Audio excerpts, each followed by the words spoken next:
Hello and welcome to the new video of Gati Education for subject Software Engineering, and today we are going to learn a new process model, that is spiral process model of evolutionary process models type. So as you can see here, I have drawn the block diagram of spiral model. It looks something like this. It goes in the circular motion with rotational activities. That is why it is known as spiral model. So spiral model is a combination of prototype model and the waterfall model.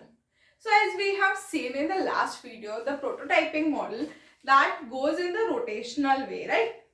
Just like that, this model also goes in the circular motion again and again with some incremental type, like with some increments it goes beyond and uses the activities one by one linearly like waterfall model.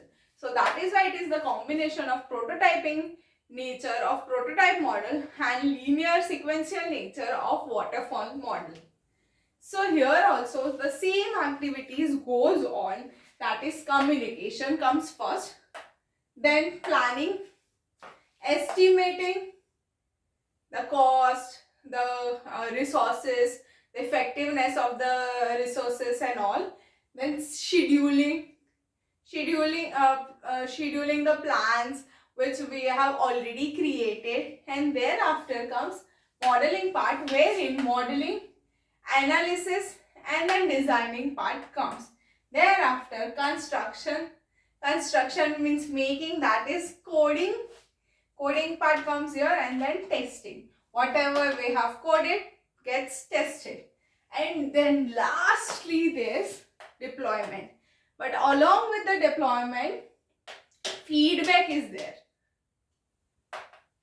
Here this feedback thing is there. From here we have started once. We have done construction here, we have done communication here, planning here, modeling here, then construction here, and these comes for deployment. We have deployed an increment. Thereafter, with the feedback from the customer, we have started again with the same thing, planning, communication means that feedback gaining and all.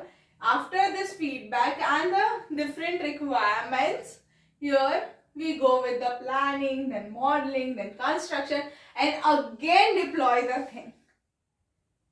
And with the feedback again, we go on and on and on and on and then lastly we complete it here.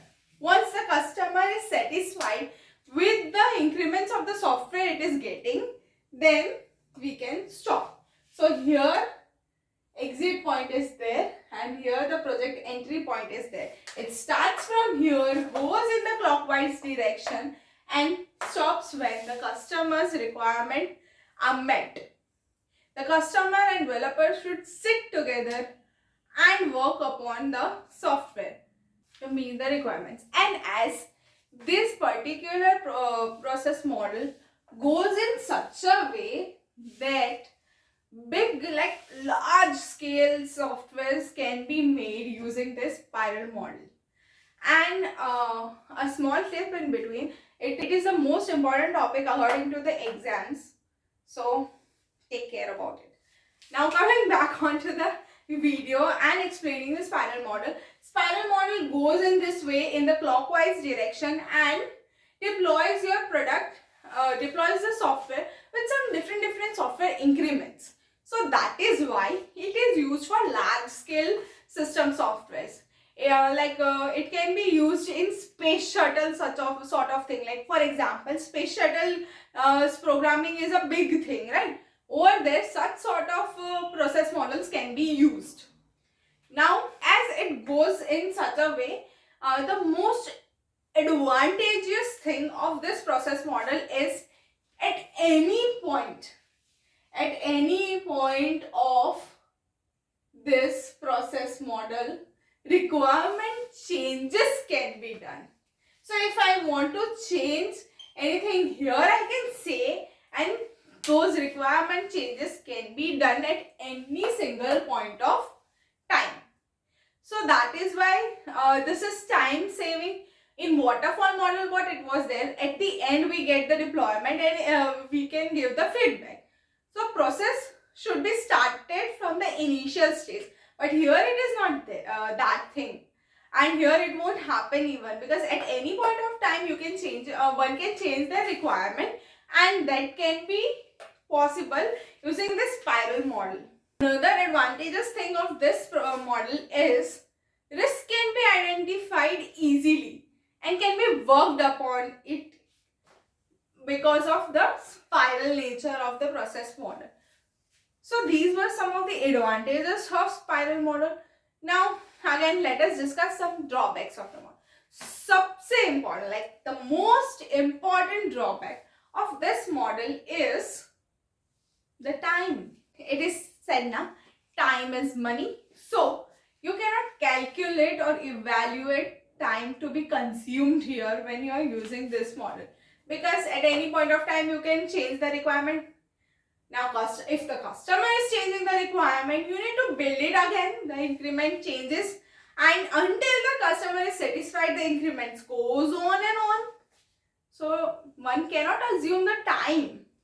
So that is, according to me, that is the most important drawback of this model. Along with the time, there's one more disadvantage, that everything in this process model depends on the communication with the customer.